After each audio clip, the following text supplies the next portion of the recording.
The Bicol region has gotten additional star power with the visit of actress Janine Gutierrez.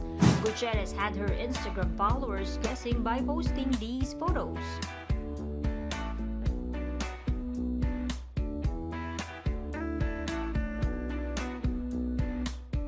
Bicol Representative Alfred Garbin greeted the actress at the airport. Garbin took a photo with Gutierrez and shared it in a Facebook post.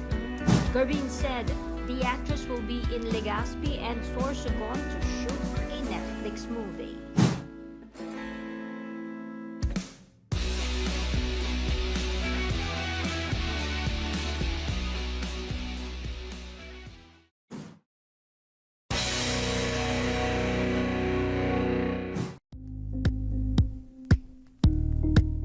Thank you for watching Politico TV. Please like and subscribe to our channel for more videos.